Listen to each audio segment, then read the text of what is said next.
So so I tell my wife, you mind if I go do a stream real quick? And she's like, sure, honey, don't drown. such a such a cornball.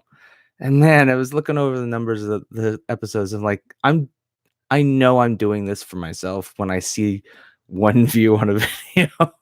this is such this is such a boring. This is so boring. I get it.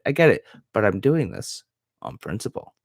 Welcome once again to EDH Study Hall. This is your host, Johnny Slivers, and you're here at the Cackling Carnarium. We are working our way through it.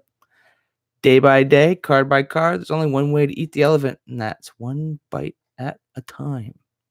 And last episode, we left off on the Rock Hydra, kind of looked at it in a new light now that there are actual Hydra creatures in droves these days. There is such a thing as Hydra Tribal, but it's kind of hard to sell. I mean, thinking about it, the card's just too much maintenance. There's just too much to it. Now we're going to pick up with Rock of Kher Ridges. This was, God, a regrettable rare card. Just because it is Hill Giant. Basically, this is one of those staple 3/3s for monocolor kind of thing. It was 3 and a red for a summon rock. It never got past revised, and it was just kind of like this vanilla flying 3/3. This is on par with Phantasmal, the Phantom Monster, and it's just and kind of this really wonky old school art. Like, it's funky, but there's nothing wows me about this card. And I wouldn't say this is not an EDH card. This one does not cut the mustard, so to speak. And it's just that. And then moving on to the next card. All right, so that's Rock of Kher Ridges. We're gonna get to something a little bit better here. Rock of Kher Ridges. Rod of Ruin. This is basically one of the earliest hand hate cards that went into any deck. It's a 4-mana artifact. You pay 3. And remember, like right here, it says mono artifact. So you go and look at newer editions, you'll get a proper breakdown of like the setup of the card. So artifact, pay 3, tap it, Rod of Ruin, deals 1 damage to target creature or player. Right. This is not the card that I right. This is the other thing. Yeah, totally mixed myself up. So this one is just a pinger, and it's an expensive pinger, and it's like kind of a draft thing. No, I was thinking of the other Scepter or something. It'll come to me. Don't worry about it. Anyway, the cost of this card and that it does as little as it does really does not help it in EDH and doesn't help it with those numbers. So we can move on to the next one. Let's go check them out. Keep them going. Ruin Royal Assassin, on the other hand. Royal Assassin does have a home. There is a place for it. Any of the regular aggro that you're going to run into, unless they're doing a whole lot of Angels and Vigilance, and that can happen, but still, even then, creatures are still tapping down. And tap to destroy target any tapped creature. This got lots of reprints. The prices are really good. You're going to get these for... You can get Royal Assassin for under $1. Just a basic, kind of straightforward copy. Although I think I like the older ones. I love the like unlimited and revised ones. I've got a thing for white border. You want to put people on tilt, tap the player, literally, maybe target the player. Sorry, it's a bad joke night. This card definitely. This is like the other part of the combo with the Nettly Imp, and there's plenty. This will keep things at bay. Like if there's big creatures that people don't want to lose when they go in for an attack or do anything special with it, this will take it out. So the Royal Assassin is kind of like it's like a threat control device. It is pretty fragile. So it's a 1/1 creature, summon assassin. I think we get some better update here, 2012 version. So it's a human, summon creature, human assassin. It's 1 and 2 black for the casting cost. The 1/1 body is kind of the biggest downside. It's very easy to kill. Most times you're not worrying about this attacking. Its job is to kill something that is attacking, but at the end of the day, it's easy to be removed. So have a plan for it if you are going to run it. I guess we can go check out the stats too. Let's see what the numbers are. Royal Assassin. All right. So EDH Rec, tell us the numbers. So, I mean, 2%. Okay, that's not like a staple card, but there's over 2,000 decks reporting the use of the Royal Assassin.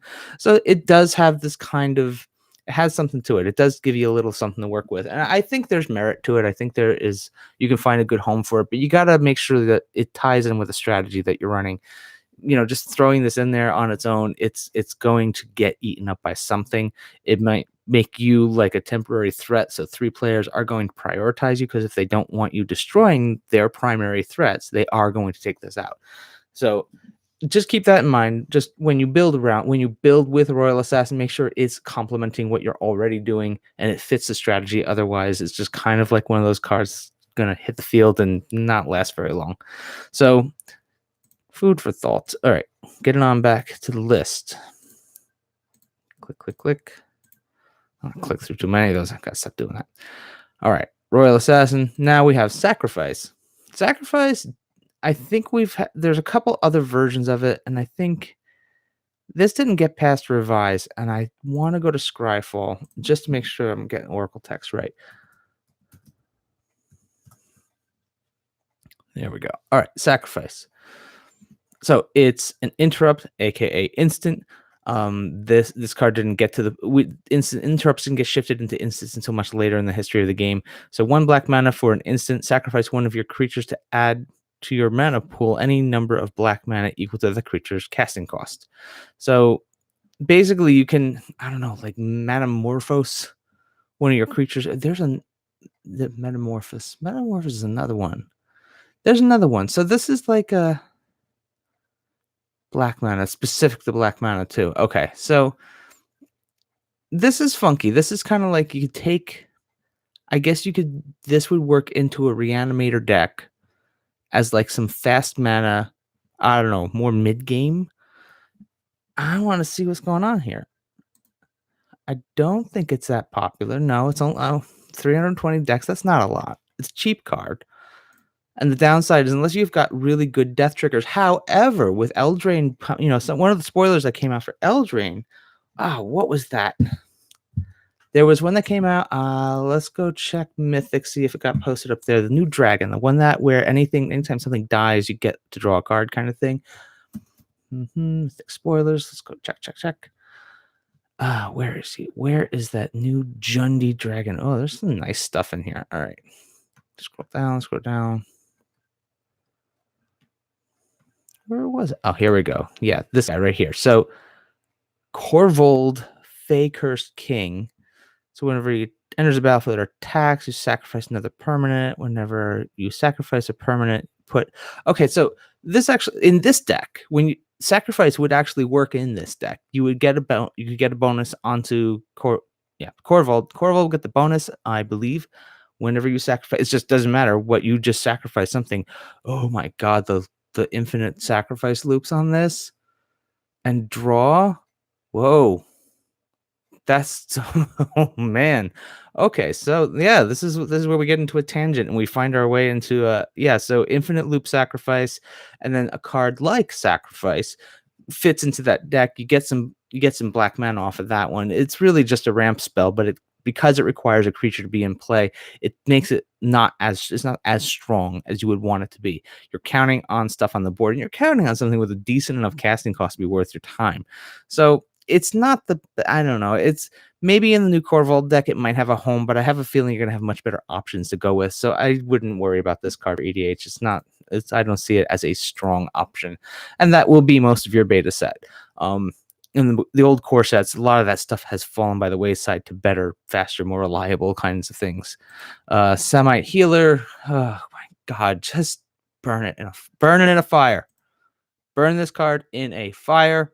Stop, unless you're doing a cleric deck, I suppose. But it's 1 and a white for a 1/1 tap to prevent the next 1 damage that would be dealt to target creature or player this turn. It's like for the same reason Healing Salve isn't really a viable card, is because you are trying to recoup a resource that is always being lost anyway. So unless you're in a cleric kind of mood, so to speak, in your EDH kind of cleric tribal kind of, it's like, why? Why? It's not. I mean, it's not quite gray ogre stats. I'm not saying friends don't let friends play a semi healer, but friends don't let friends play semi healer. So yeah, we're gonna go on to the next one. And I'm kind of over that one. Semi healer, Savannah, dual land, no brainer. That goes in all decks. Savannah Lions. This is Savannah Lions was the big deal because once upon a time, because it was a 2-1 for 1, an old school stat that was unbelievable, but now is pretty standard. You can count on 2-1s for 1 in a lot of different variants. And because you've got so many other options, it's just not an EDH kind of thing. So I'd say pass on that. Savannah Lions, Scathe Zombies, the black version of Grey Ogre, except it is zombie tribal. So technically it's better, but only technically and not technically enough. So for 3 mana, there's so many other better zombies to play in EDH. So don't play these unless you have a beta, because it's just for the old school and that's it. You play this in old school zombies, but that's it. Oh god. Oh no. Now I need to check. God help me. Scathe zombies. Killing me. You're killing me.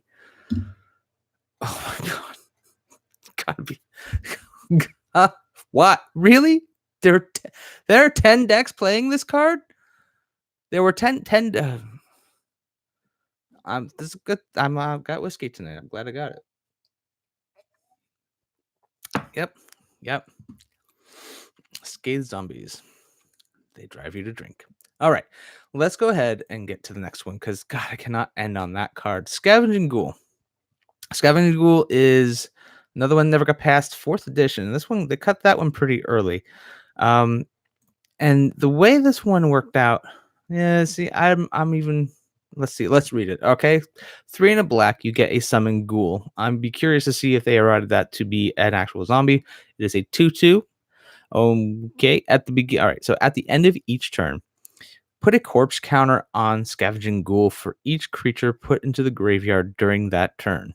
Pay 0, remove a corpse counter from Scavenging Ghoul to regenerate it. So it is an overpriced Scathe zombie. Something. Let's find out if it's a zombie. That's important. That might have relevance. I highly doubt it, but it might. Go gadget Scavenging Ghoul. Scavenging Ghoul. All right, here, Oracle text. At the beginning of each end step, put a corpse counter on Scavenging Ghoul, and it is a zombie. Okay, good. So it is zombie type. That's good. For each creature that died this turn. So it does not indicate yours or opponent's. That's good. It can be any creature. There are plenty of ways to loop out death triggers in a zombie deck.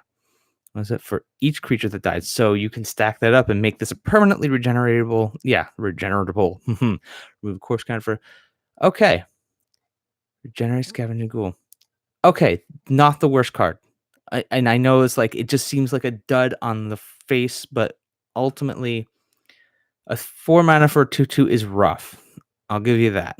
The fact that you can loop death triggers through your own zombie build, which is totally possible. The options are there. I think there are ways to do this. I don't know them off the top of my head right now, but you can end up putting infinite counters on this. It is never going to die to standard removal unless it's being exiled or straight up just incinerated. And yeah, you remove a corpse counter, and that's just like if you can loop it out. If you have a deck that does an infinite loop on death triggers, you can make this an infinitely regenerable creature and then put some zombie pants on it. I don't know what kind of stuff, some kind of anything that would buff it up, give it some trample, make it one of these creatures that just doesn't die. The problem is the 2/2 body makes it pretty soft as a, I don't know, viable threat. So you have to buff it up. I would be, I don't know, it feels like it's still, even with all of that in consideration, and justifiably so, it only shows up in 8 decks.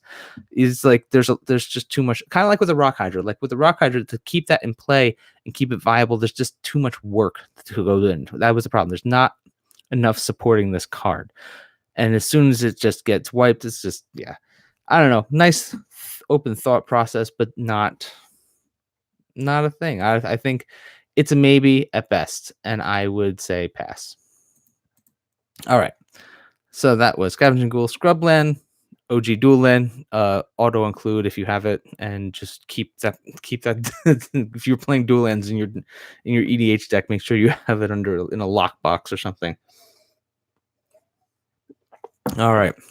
Sprites. It's a 1/1 flyer for 1 green. And probably the only validating factor for it is that it is in green. Since green doesn't tend to have a whole lot of flyers, like historically, not really a lot of flyers. They'll do spiders and reach. They do get flyers from time to time, more so in more recent sets. But it's just this is kind of like, I guess in the early days, you'd see something like this and Ornithopters in some kind of green combat tricks kind of deck. And that's where it would get in for like an early hit with a giant growth or something. But outside of being in the fairies category, I don't think it's really strong enough there. So that's a good one to pass on. Sea Serpent. Okay. A 5/5 for 6 with lots of downside. So the problem with Sea Serpent here, it's island home. If defending player controls no islands, this creature cannot attack. If you control no islands, bury this creature. So basically, it's completely dependent on a land type. Luckily, it is islands, which tends to be a thing in EDH. Somebody's always playing blue, so that's the only down. The problem is they have to be playing blue and they have to have an island, and that's just a dud of a creature. So yeah, do yourself a favor. Don't play this in your EDH deck. You will thank me. If you have to thank me, just don't do it. Just don't. Sedge Troll. I've got fond memories of this card. Long time ago, and land not too far away. I had this red-black deck, and I was so proud of this deck. I built it with Sedge Trolls, and I had the Badlands, and it was just this red-black, just fun aggro deck, and I thought it was just the coolest deck, and the problem was, anytime I ever got to play the deck was only against this one person, and it was the same deck, and it was the same thing, and it's like my deck was just dialed in right to take out their deck, and it was just like this, I don't know, false hope or something. In any case, Sedge Troll is a funky old troll. It's a 2/2 for 2 and a red. It has pay 1 black, regenerate. And the fun part was, if you control a swamp, you can't read this fine print here. While controller has swamp in play, Sedge Troll gets +1/+1. So usually in the red black, it was a 3/3 for 3. That's pretty good stats, like from way back then. Not, as far as EDH isn't really a big wow creature. In red and black, there's just so many other flashy, cooler things to run with than this. So Sedge Troll just, I don't know, it doesn't get me when it comes. I don't see it for EDH. I mean, we can entertain the stats, but I just don't think that's going to be there, honestly. Sedge Troll. And it's 6 decks, and justifiably so. I mean, the downside is, and we're going to run into this, is going to happen with a lot of these older cards. They just don't have what it takes. They didn't age well because better things came out and everything's flashy. You think about an EDH deck, and basically anything you put, most decks that have been built with an intention to win, has every single card has a job that it's doing, something beyond being just a body or an artifact or enchantment. It has a purpose. It's fulfilling a very specific role to help bend the rules to your advantage, to give you get you that edge. And that's not here. And we see that in a lot of beta. And it's inevitable. We're going to see that with a lot of our cards. We're going to be churning through a lot of chaff, and I'm here for it. That's what's happening. We're churning through the chaff. All right, Send Your Vampire. This got lots and lots of reprints. It is not the worst. If you're on Vampire Tribal, it could have a home. If you're on like going budget route, it would make some sense. It is a good tribe. It's flying. Whenever a creature dealt damage by Send Your Vampire this turn dies, put a +1/+1 counter on Send Your Vampire. That's not bad. Once this, if you're able to get something like a Send Your Vampire on a roll and it starts building and building and building, it can be a very good oversized threat. The 4/4 flyer for 3 and 2 black on the casting cost nowadays is a little underpowered. In general, I mean, like that 4/4 flyer with a specialty on it for the 5 mana used to be kind of like a benchmark of what you were looking for in power to actual casting cost ratio. Not so much these days. You can definitely there's lots of other things out there that outperform this card in particular, and that's why it's probably not going to see really strong numbers. Although I am now curious because it is a vampire tribal, we might as well check it out. The Sender Vampire, Sender Vampire, according to EDH Rec, shows up in 321 decks, less than 1%. So yeah, that's kind of like what I was suspecting that one. It does get outperformed, and that's what's happening here. You see this card, you see it in bulk, and that's why it simply gets outperformed. I think next up we've got although that original art. This is where when we're going through beta and we're looking at some of these cards, it's when you have like a beta. Because it's one of the most original versions of the card, this art is funky. It's weird. Like, what is this little Sender? How big is this Sender Vampire? Where are those veins and arteries coming from? Anyway, it's kind of freaky, creepy. I wonder, like, if you turn it on its side, it's just that some of the old art, man, you're doing it for flavor and style. It's not so much for actual functionality when it comes to some of these cards. Sarah Angel, kind of a similar situation. Power toughness on the casting cost, 3 and 2 white for a 4/4 is a bit underpowered by today's standards. Flying with its old version of this said does not tap when attacking, aka vigilance. And a vigilant 4/4 flyer, that's where this has maybe a little more of an edge over Sender Vampire, but just for the same reasons that Sender just didn't seem to have it, is because it's gotten over the years, it has fallen out of favor for more powerful cards. If you're on Angels and you just need a body to fill a spot while you're kind of tuning the deck, this is perfectly fine. But at the end of the day, as you're tuning that deck that you're running Angels or doing anything with, this will end up being one of the like, I don't know, first cuts. This is easy. This is an easy one to cut for a better card. So just keep that in mind. It's not the worst card, but it's not the best card. So I'm not giving you that's not a reliable grading system. Just don't go by that. Worst, best. Oh God, what's wrong with me? All right. After that, yeah, here we go. Shanodin Dryads. Shanodin. I've been mispronouncing this my whole life. Shanodin Dryads. Done. Okay, fine. It is a 1/1 forest walking Dryad. What are they? Oh, originally it was Summon Nymphs, which has been upgraded in 6. Where did we go? 6, 7. Let's go to 7th edition. Creature Dryad. So Dryad tribal, basically. 1/1 forest walker for 1 mana. And that's pretty plain and simple. That's fine, but not fine enough. It's just one of those cards again, like really fragile, and you're not really. I don't know. I don't see banking on Forest Walk as your winning strategy as the way to necessarily go. Shatter, this one can be okay.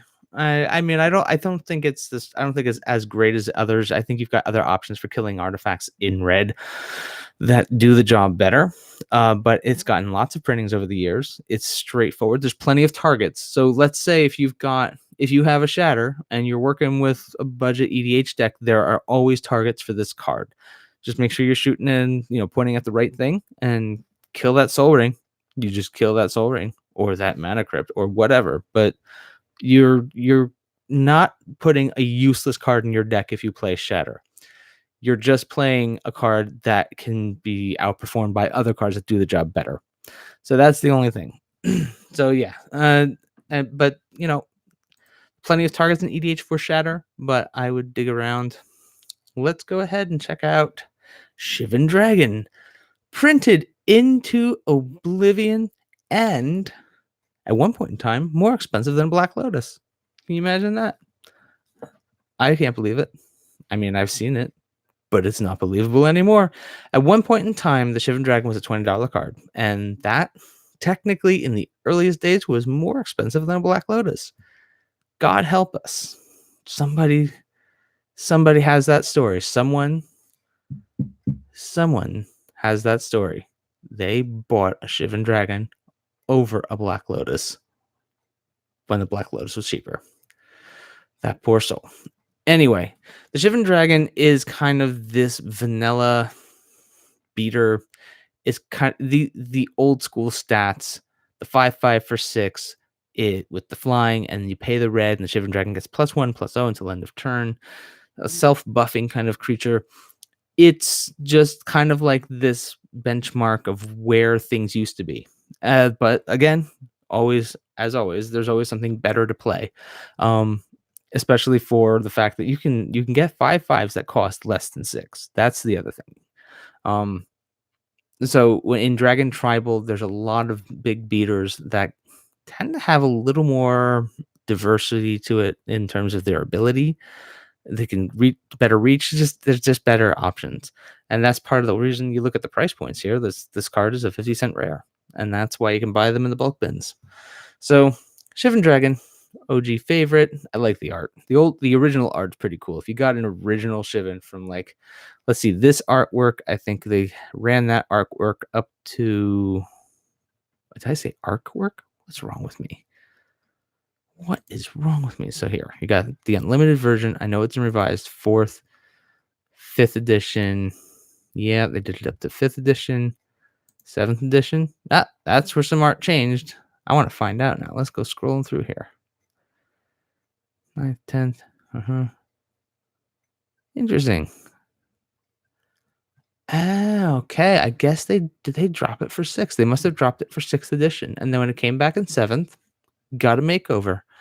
All right, so yeah, the original art you'll find in 4th and 5th edition, revised and limited beta.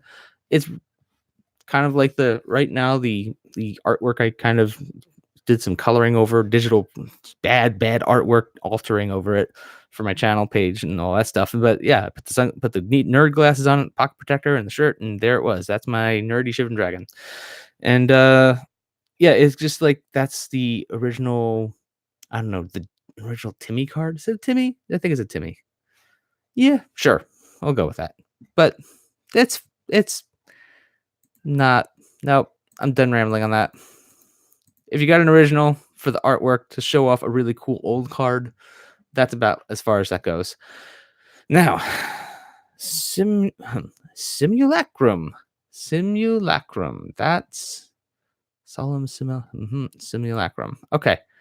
Let's go to the 4th edition version. This didn't get past 4th. It was an uncommon card, an instant speed, 1 and a black. All damage done to you so far this turn is instead retroactively applied to a target creature you control. Further damage this turn is dealt normally. So the wording was still weird in this version. For that, we want to go to Scryfall and make sure we're reading how it is actually supposed to operate. So we want... What the... Oh, try again.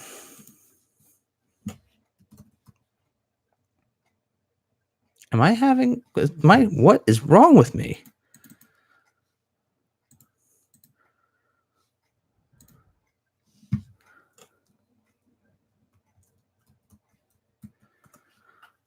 Oh my god. All right. I have no idea why I was going into advanced search. I was just having a mini stroke. All right. So instant speed, you gain life. What? All damage done to you is retroactively applied to a target creature.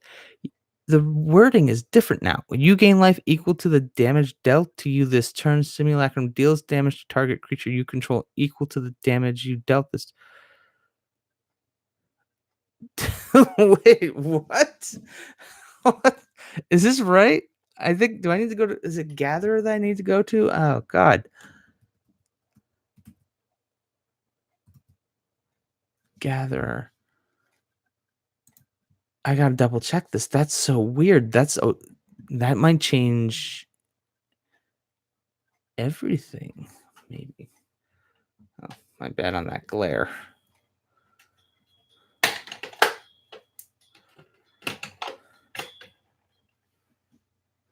Huh. Let's fix it. All right, there.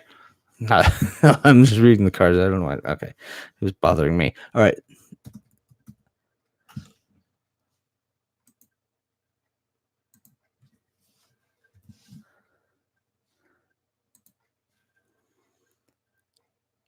Oracle text. You gain life.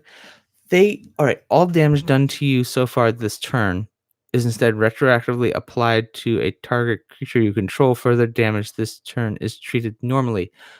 Reads nothing like the Oracle text of you gain life equal to the damage dealt to you this turn. Simulacrum deals damage equal to target creature you control equal to the damage you lost this turn. That is wow. That completely changes this card. So you get to that's interesting. Huh. I don't know. I don't think that gets does that change anything for this? That is a weird card. Okay. I mean, I've always known about that card, but it didn't read that way. That is a funky card.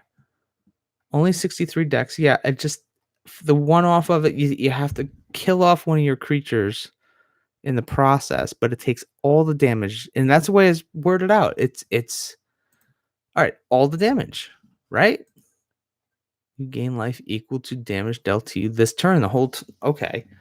I mean, if you're taking lethal, and you gotta fire this off when you're taking lethal damage. But if you're at 40 life and some big beater comes in at you for 20, and you want to wait until the end of your turn to see what happens, or until the end of that turn to see what happens, if there's any shenanigans that goes off, I mean, you could recoup all the damage, and that gets added to your life, and then you just kill off one of your creatures.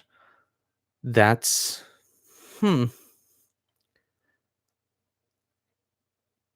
It's a cheeky card. It's interesting. I don't think it's strong enough. I think it's still coming up weak. The EDH rec numbers kind of support that, and I just don't. Oh, there's still this one little piece in my brain, way in the back. It's like, no, we can make this work. Come on, we can make this. No, don't chase that pipe dream. No, I don't think it's quite there.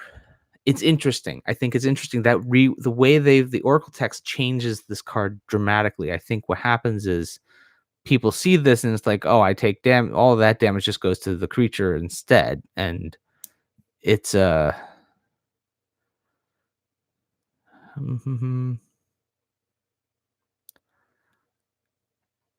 that cleans it up.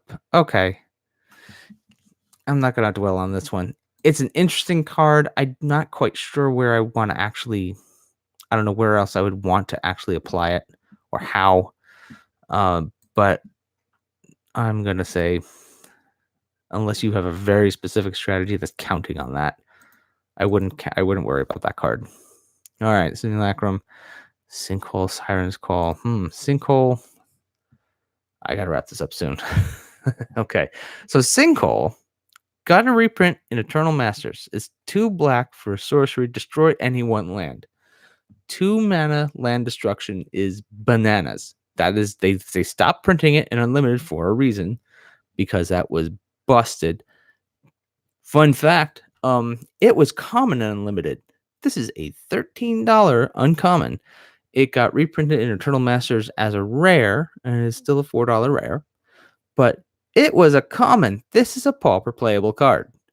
That's insane. For 2 black, you just destroy a land. Again, when we were talking about Dingus Egg in the earlier episodes, it was the idea of land destruction in EDH deck is kind of a losing strategy, in my opinion, only because the strategy is you're trying to land destruction 3 other players. It's one thing when you're one-on-one, and that's actually, you can focus all your efforts on one target and then actually deplete their resources. But in the game of EDH, there's a lot of mana ramp. There's a lot of different targets to go after, unless your entire deck is destroy all lands all the time, which is a very slow and just painfully boring game. It's not the strategy to chase. The only reason you really want to be running any land destruction in your deck will be for specific threats, like thing in the, what is that? Not Thing in the Ice. Dark Depths is one of them. If you got to when you're trying to get rid of things like a Maze of Ith or any of these pesky technical lands or man lands that are just getting out of control, there is a place for them. But it's more for if you're running land destruction, it's because your local meta has a lot of these technical lands that do specific jobs that you need to deal with them, and land destruction is the only real way to deal with a lot of them. So that's the only real place for land destruction. This is a fantastic land destruction spell. It's pretty cool that it's in black. Usually it's in red and green, but this is, and I take that back a little bit. There have been, I think, Ice Quake and a couple others in like some of the older sets, like Ice Age had one. There are a couple other black. I'm a big fat liar now that I'm thinking about it. Yeah, there's plenty of land destruction in black. Usually it's about 4 mana. Some of the older ones were at 3 mana. But yes, land destruction is a very Jundy thing to do, and black definitely covers it because I need to go to bed. All right, I think we're gonna end on Sinkhole. That's a good stop point. All right, so there it is. That one got 35 minutes out of that one. We're gonna go ahead and wrap that up. Hope any of this information was potentially useful to you, or had some ideas, or you're just kind of like, yeah, I know, I get it. I'm in this for the long haul. We're really I'm gonna do this. I'm doing this anyway.